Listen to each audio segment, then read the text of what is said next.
Olá, queridos e amados estudantes, paz e saúde a todos. Hoje nós vamos falar sobre a expansão portuguesa no continente asiático.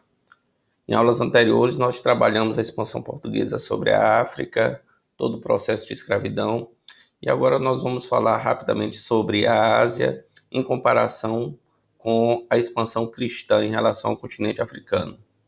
Queridos, quando nós falamos sobre a expansão marítima portuguesa, o pioneirismo português e a grande contribuição de Vasco da Gama por ter chegado às Índias, por ter chegado a Calicut em 1498, intensificando as relações comerciais entre o Ocidente e o Oriente. A primeira coisa que nós vamos falar é justamente sobre isso. Na chegada de Vasco da Gama, o que ele já vai encontrar? Já vai encontrar um intenso comércio envolvendo a Índia, a China e também o continente africano, principalmente a África Oriental. E desse intenso comércio saíam variados produtos. O detalhe que quando a gente fala dessas relações comerciais, quando os portugueses chegaram se utilizando da força. As caravelas portuguesas tinham um forte poderio bélico, um forte poderio militar. Se diz aí que eles não encontraram muita resistência, mas chegaram estabelecendo a dominação pelo uso do poderio bélico, pelo uso da força. E a partir daí as relações comerciais só se intensificaram com o Oriente e Portugal só crescia economicamente. Um outro detalhe é quando a gente fala das estratégias de dominação em relação ao continente asiático. Amados, as estratégias foram as mesmas utilizadas no continente africano. Estabelecer alianças com as lideranças locais, criaram feitorias importantes entrepostos para pegar e tirar seus produtos, os produtos mais significativos para o mercado europeu. E eu tenho ainda o processo evangelizador, a ação evangelizadora através dos padres jesuítas. Nós estamos falando de um verdadeiro império tramarino lusitano que se formou por todo o continente africano e por toda a Ásia. E esse império tramarino vai trazer benefícios comerciais. Uma das primeiras coisas que Portugal fez estrategicamente foi criar uma base, um importante entreposto em Macau, na China. Porque a partir do momento em que os portugueses estabeleceram essa base em Macau, contribuiu para intermediar o comércio entre chineses e japoneses. Justamente o momento em que a China e o Japão se encontravam em atrito, em conflito. E da China saía toda a seda, saía ouro, trocado por barras de prata no Japão.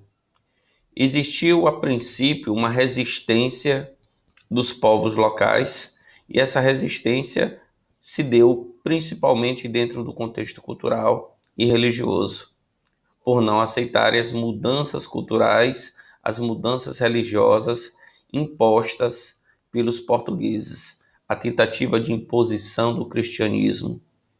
E sobre esse detalhe, convém a gente entender, eu tinha outros produtos que também saíam da região da Guiné, o ouro da Guiné, da Indonésia, a seda e porcelana na China, tecidos de algodão da Índia, cavalos da Pérsia, dentre outros produtos que também eram pegos aí na África Ocidental e Oriental. Ninguém voltava de mãos abanando. Quando os navios portugueses retornavam do Oriente, já eram encostando aí nas feitorias que se encontravam em todo o continente africano, tanto ocidental quanto oriental. O outro detalhe é falar como Portugal iria manter um tão vasto império tramarino. Não demorou muito para os mapas vazarem, para as outras nações descobrirem que Portugal teria acesso a um novo caminho marítimo para o Oriente, contornando a costa africana. Não só as informações vazaram, como Inglaterra, França e Holanda vão buscar se apoderar de colônias na África e na Ásia. E não só se apoderar de colônias, mas também buscando quebrar o monopólio comercial agora dos portugueses entre Ocidente e Oriente. Enquanto o comércio com o Oriente estava sendo rentável, Portugal não se interessou em colonizar o Brasil. Portugal estava todo voltado para o Oriente. E, portanto, na medida em que as outras nações começaram a ter acesso ao Oriente, isso vai fazer com que Portugal se interesse em colonizar o Brasil. Um outro detalhe importante, amados, é entender a expansão do cristianismo na África e Ásia. O papel expansionista se dava principalmente com a ação dos padres jesuítas, mas eu tenho também um papel importante das outras ordens religiosas, de franciscanos, beneditinos, agostinianos, que também tiveram esse papel de propagar a fé cristã católica. Mas o que existiu diante do fervor gerado pela expansão marítima nos países ibéricos, o Papa, na época, concedeu aos reis e às autoridades eclesiásticas a função de propagar a fé cristã. Então, amados, eu tenho aí uma parceria entre Estado e Igreja. O Estado se utilizando da construção de igrejas e, ao mesmo tempo, construindo feitorias nas principais colônias suas na África e no continente asiático também. Um outro ponto é quando a gente fala da resistência à conversão ao cristianismo. Existiram vários fatores que contribuíram de forma bem negativa para que o cristianismo não ganhasse força, não se propagasse na África e também no continente asiático. Entre os fatores, o que nós podemos citar? Por exemplo, na África existiam as crenças antigas e tradicionais, além da influência do islamismo, e não se esqueçam que o islamismo só ganhava força a partir desse momento em todo o norte do continente africano, principalmente.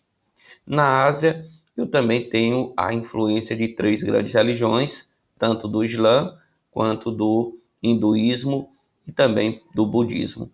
Esses seriam os principais empecilhos. Além disso, o que nós podemos falar? Que os métodos de conversão também não favoreceram a expansão do cristianismo. Porque entre os métodos de conversão, a maioria das vezes eu tenho o uso constante da violência, o uso da força. A tentativa de ensinar a fé cristã através da porrada. E aí, o que eu tinha? Inicialmente, mais pela força que pelo convencimento, se deu o processo de cristianização, não só na África, quanto no continente asiático. Eu tenho um processo de destruição de templos islâmicos, de templos budistas, de mesquitas islâmicas. Eu tenho a criação de leis proibindo as práticas religiosas islâmicas, budistas, hinduístas.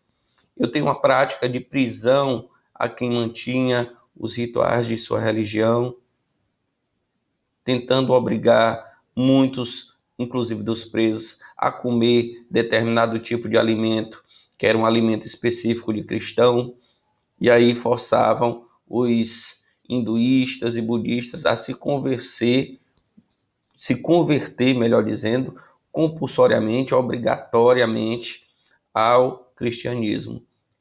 E aí a coisa foi tão intensa que, por exemplo, na região de Goa, a perseguição religiosa foi tão forte que isso gerou um êxodo gigantesco de hindus. E esse êxodo foi tão grande, foi tão forte, que obrigou, consequentemente, os eclesiásticos da Igreja Católica a repensar os métodos de conversão ao cristianismo. E foi nesse repensar dos métodos de conversão que se pensou em novas estratégias. E aí, o que aconteceu? Apesar dos conflitos, os missionários fizeram um número significativo de conversões. Como eles conseguiram fazer isso? A partir do momento em que existiu um maior respeito às outras religiões, tentando buscar elementos dessas outras religiões que se associassem a elementos da Igreja Católica. É a partir daí que eu tenho uma releitura do catolicismo com base em elementos familiares de suas práticas religiosas, das práticas religiosas hinduístas, das práticas religiosas budistas. Eu posso entender isso aqui, mais uma vez, como uma prática de sincretismo religioso.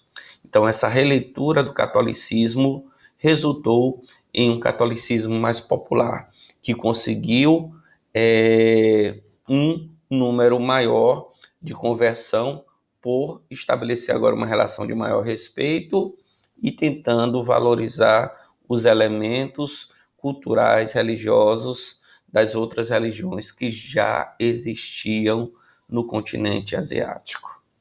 Tá ok? Na nossa próxima aula nós já vamos trabalhar outros conteúdos relacionados ao colonialismo. Um abraço e felicidades.